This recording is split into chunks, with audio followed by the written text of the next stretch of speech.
Des milliers d'emplois seront supprimés et des milliers de travailleurs algériens vont perdre leur salaire, leur revenu, leur gagne-pain à cause de Kamel Zik et de sa politique totalement folle. Et je ne peux pas dire que c'est uniquement à cause de Zik, parce que celui qui a nommé le Zik, celui qui l'a laissé faire, il l'a autorisé à bloquer l'économie algérienne, à la paralyser, à saboter les entreprises algériennes. Si Abdelmajid Tebboune, c'est lui qui a autorisé Kamel Zik. Kamel Zik n'est pas tombé du ciel. En Algérie, on a l'art de créer le problème. Dans les autres pays au monde, à travers le monde, on cherche des solutions pour résoudre les problèmes existants. En Algérie, non. On crée des problèmes pour rajouter aux problèmes existants et pour faire semblant qu'on leur cherche des solutions. Bloquer, rebloquer, débloquer, voilà le train de vie de l'Algérie depuis 2020. Depuis le 9 juillet 2025, 33 000 entreprises algériennes ont été paralysées. Elles ne peuvent pas produire. Il y a aussi des pertes importantes pour au moins 80 000 entreprises, surtout l'agroalimentaire. Le secteur de l'agroalimentaire est important en Algérie. Or, l'agroalimentaire, tu as besoin de machines, tu as besoin de pièces de rechange pour les machines, tu as besoin de matières premières. Et j'en ai parlé à beaucoup de ces chefs d'entreprise. Ils vont commencer à licencier leurs travailleurs. À partir du début septembre, pas mal d'entreprises algériennes vont commencer à libérer leurs employés. Des milliers d'emplois vont être perdus et supprimés à cause de Kamel Zik. Des milliers d'emplois seront supprimés et des milliers de travailleurs algériens vont perdre leur salaire, leur revenu, leur gagne-pain à cause de Kamel Zik et de sa politique totalement folle, insensée. Et je ne peux pas dire que c'est uniquement à cause de Zik, parce que celui qui a nommé Zik, celui qui lui a donné tous ses pouvoirs, toutes ses prérogatives, celui qui l'a laissé faire depuis le 9 juillet 2025, il l'a autorisé à bloquer l'économie algérienne, à la paralyser, à saboter les entreprises algériennes, à bloquer leurs activités de production et à perturber fortement leurs activités tout court et à mettre en danger leur survie. Si Abdelmajid Tebboune, c'est lui qui a autorisé Kamel Zik. Kamel Zik n'est pas tombé du ciel. On a beau dire, voilà, Abdelmajid Tebboune est intervenu ces dernières 24 heures, hier le 3 août, la fin juillet, le 31 juillet, ils ont demandé aux douanes algériennes de libérer les marchandises bloquées au port pour les entreprises algériennes qui font dans la production et qui produisent pour exporter aussi. Mais pourquoi les avoir bloqués? En Algérie, on a l'art de créer le problème. Dans les autres pays au monde, à travers le monde, on cherche des solutions pour résoudre les problèmes existants. En Algérie, non. On crée des problèmes pour rajouter aux problèmes existants et pour faire semblant qu'on leur cherche des solutions. Bloquer, rebloquer, débloquer, voilà le train de vie de l'Algérie depuis 2020.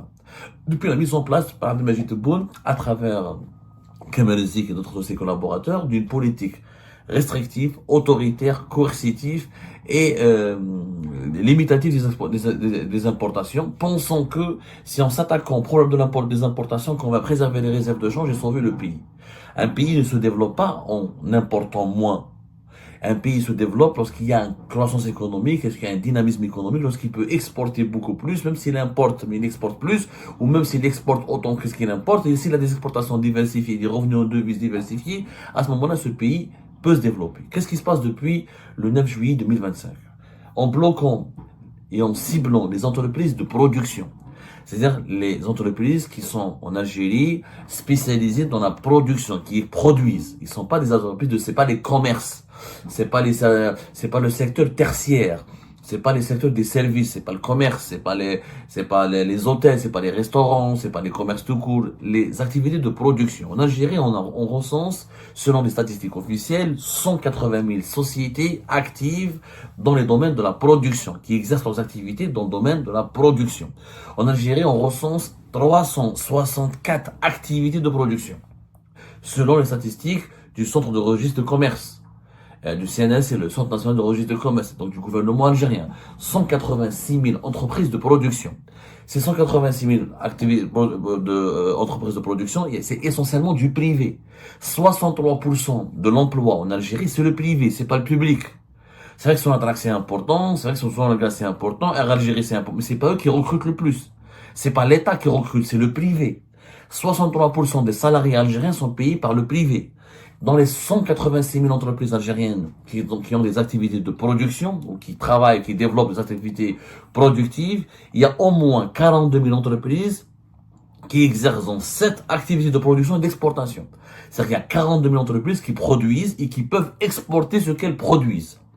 Ce qui est pas rien. Depuis le 9 juillet 2025, 33 000 entreprises algériennes ont été paralysées. Elles ne peuvent pas produire. Sur ces 42 000 entreprises qui produisent pour exporter, 33 000, elles ne peuvent pas travailler. Pourquoi? Parce que elles ont leur matière première, leurs équipements, leurs composants, leurs outils de production qui est bloqué dans les marchandises qui sont retenues par les douanes algériennes au niveau des ports à cause des instructions de M. Kamerzi qui oblige ces entreprises de production à fournir des nouveaux documents et à accomplir de nouvelles démarches pour pouvoir domicilier leurs opérations bancaires et importer et récupérer leurs marchandises. 33 000. La conséquence c'est quoi? C'est que plus d'un mois de blocage, on est le 4 août, ça a commencé avec un effet rétroactif depuis le 1er juillet, un mois et quelques. Pendant ce un mois, les pertes financières pour ces entreprises sont immenses.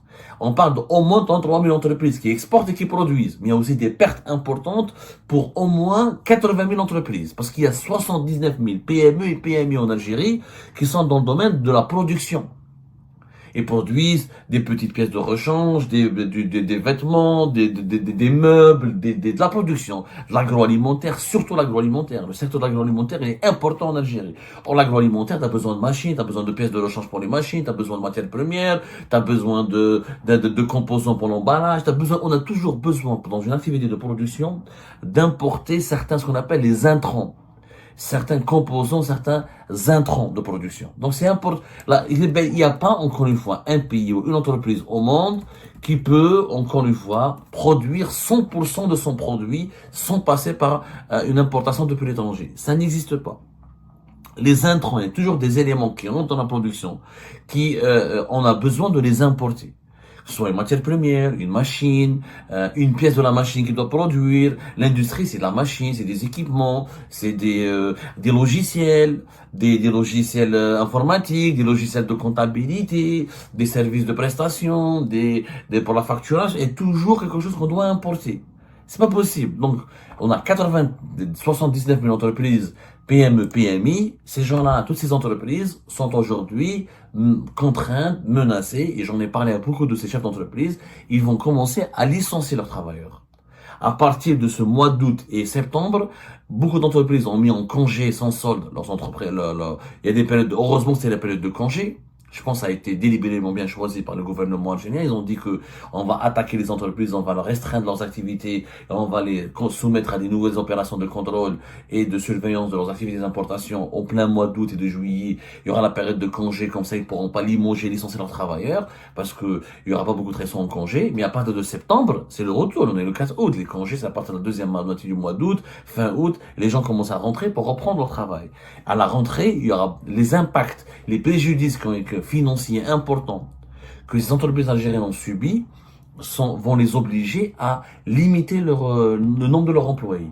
À partir du début septembre, pas mal d'entreprises algériennes vont commencer à libérer leurs employés. Faute de pouvoir libérer leurs marchandises et d'importer la matière première et les équipements de production et les produits pour leur fonctionnement et leur production, ils seront obligés de libérer. Et comment une entreprise va continuer à payer des salariés, le salaire, les cotisations salariales, les cotisations patronales, les impôts sur la société? Une entreprise, elle a des charges. Ils ne peuvent pas continuer à financer et payer leurs charges si leur activité est bloquée, elle est ralentie, s'ils ne gagnent pas d'argent. Aujourd'hui, la production du mois de juillet et du mois d'août, c'est la production qui devait être commercialisée vers la rentrée. Donc, il y a des produits qui ne seront pas prêts pour être commercialisés. La production des entreprises algériennes a été extrêmement réduite, impactée pour au moins 33 000, avec un impact général sur au moins 80 000 entreprises, mais 33 000, c'est un impact catastrophique. C'est pratiquement une paralysie totale. Parce qu'ils avaient déjà importé des produits, des matières premières, des équipements, des produits pour leur fonctionnement. Ils étaient bloqués depuis le 1er juillet. Donc, une catastrophe. Donc, pendant un mois, elles n'ont pas un mois d'inactivité ou de forte perturbation pour l'entreprise. Ça se chiffre par 20, 30, voire même plus de 40% de pertes. Ça peut aller au-delà de 50% de pertes de chiffre d'affaires. Ça impacte la trésorerie de l'entreprise. Donc, il y aura des employés qui vont être limogés. Des milliers d'emplois vont être perdus et supprimés à cause de Kamerzi. On veut préserver les réserves de change. Pour préserver quelques milliards de dollars, on sacrifie des milliers d'Algériens et d'Algériens qui vont perdre leur travail, leur salaire, etc. Et l'impact à long terme. C'est vrai qu'au départ, on va préserver les réserves de change. Mais à moyen et long terme, on crée de la misère sociale, on crée du chômage, on alimente les fléaux sociaux. On alimente la pauvreté. Donc, les pertes sont si on les chiffre, c'est plusieurs milliards de dollars de pertes le montant sera supérieur aux milliards de dollars des réserves de change qu'on va préserver. Ça n'a aucun sens. Ça n'a aucun sens. S'attaquer en plus les entreprises de production. C'est des entreprises qui produisent, qui apportent la valeur ajoutée, qui recrutent, qui peuvent exporter. C'est le poumon, le cœur de l'économie algérienne. C'est pas les entreprises, c'est pas les commerçants de gros, les services, le restaurant, le lavage ou la laverie. Non, c'est les entreprises de production. C'est ceux qui ont des usines, c'est ceux qui ont des unités de production, qui ont des machines, qui font tourner l'économie, qui permettent à ce que le pays résiste un tant soit peu à sa dépendance vis-à-vis de l'étranger. Le peu, d'ailleurs, on ne produit pas beaucoup. On a une industrie qui représente à peine 5% de notre richesse nationale. Au lieu de développer cette industrie, de la préserver, de la promouvoir, de la renforcer, on est en train de la saboter, de la restreindre, de la bloquer. Ce qui va engendrer, encore une fois, c'est qu'il va aggraver notre dépendance vis-à-vis de l'étranger, parce que ce que Kamel Zegitebo n'arrive pas à comprendre. Tu as économisé tes réserves de change. Mais c'est pas parce que tu as économisé les réserves de change que tu t'es émancipé de ta dépendance vis-à-vis de l'étranger. Tu es condamné à importer. Tu vas vers les 1 milliard, tu vas vers les 50 millions d'habitants. Pour ne pas importer, il faut produire, pas économiser les réserves de change. Ça sert à rien d'économiser l'argent, il finira toujours par être dépensé. L'argent n'est pas éternel. Le capital, il est appelé à être investi pour qu'il soit développé, pour qu'il soit fructifié, pour qu'il se multiplie. Mais le capital qui n'est pas investi, qui est juste préservé et caché, il ne se multiplie pas, il n'est pas fructifié, il finit par disparaître. L'argent, à un moment donné, on va les disparaître. Et l'argent, on va dépenser, tôt ou tard, ça va te dépenser. Pas en 2025, 2026, pas en 2030. Les réserves de change sont appelées si elles n'augmentent pas, elles baissent. Pour augmenter les réserves de change, il faut que le pays produise plus et exporte. Exporte plus. C'est ça la logique totalement insensée. C'est pour ça que c'est du délire. À cause du délire de l'Ezéki de Tebboune, on va perdre des milliers de travail. Des milliers d'emplois sont menacés. Je vous donne des chiffres. Allez-y parler aux responsables, aux patrons, aux chefs d'entreprise, aux gérants des 186 000 entreprises qui sont dans le secteur de la production. Allez-y parler aux 42 000 entreprises qui peuvent exporter, qui produisent et qui sont dans cette activité, qui peuvent même exporter. 42 000. Allez-y leur parler. Dites-leur comment ça se passe en ce moment. Faites du terrain. Allez-y juste devant le siège du ministère du Commerce extérieur et regardez comment les gérants, les chefs d'entreprise, ils viennent faire la queue, etc. pour essayer d'obtenir ce fameux visa du programme prévisionnel de leurs importations. Sans matières premières, sans équipement, sans machines, sans intrants de production et sans composants importés, ils ne peuvent pas produire. On est en train de les torturer, de les dégoûter. Aujourd'hui, je connais pas mal d'industriels, de petits industriels algériens qui ont dit, on en a marre, on va quitter le pays. Ils payent leurs enfants, ils envoient leurs enfants à l'étranger pour étudier, ils sont en train de liquider leurs activités pour s'expatrier. Et beaucoup pensent à aller en Tunisie, il y en a qui partent au Sénégal, il y en a qui partent, ce n'est même pas la peine d'aller en Europe. Aujourd'hui, les entrepreneurs algériens, même dans les autres pays africains, ils veulent aller. Parce que c'est des pays plus accueillants, moins restrictifs, moins répressifs, avec un climat d'affaires plus favorable à la création d'entreprises, à la création de richesses.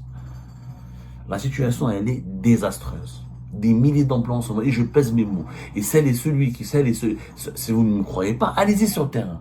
Faites juste une enquête sur le terrain auprès des chefs d'entreprise qui sont directement impactés par les mesures de l'ESIG et vous allez voir qu'ils s'apprêtent réellement à libérer et à mettre ou congé sans solde ou que chômage technique ou directement limoger et licencier les travailleurs, ne plus les payer en tout cas, ce qui privera des milliers de familles d'un revenu important alors que leur revenu principal, alors que l'inflation est toujours élevée, alors que la cherté de la vie est toujours excessive en Algérie, alors qu'il y a des problèmes de chômage toujours très très élevés et une misère sociale importante. Si on ne bouge pas, c'est les lois, c'est vraiment, le zig ne part pas, et c'est cette logique d'étouffement des entreprises ne cesse pas, ne disparaît pas, c'est la survie économique de l'Algérie qui sera vraiment compromise. Et ben c'est la fin de cette vidéo les amis. Je vous remercie comme d'habitude pour avoir suivi jusqu'à la fin. N'oubliez pas de nous laisser vos commentaires et vos réactions sur la vidéo et de vous abonner à la chaîne si vous n'êtes pas encore abonné. Et merci aussi pour vos commentaires et vos discussions très animées dans la section des commentaires. Donc, vous n'oubliez jamais de décortiquer bien un sujet sur tous les points qui ont été abordés dans la vidéo et ça fait vraiment plaisir moi-même je ne fais pas de commentaires, je m'appuie sur vous pour que vous puissiez bien expliquer les choses et en faire des discussions civilisées dans tout le respect possible. Donc voilà, merci beaucoup et à la prochaine dans une nouvelle vidéo. Au revoir.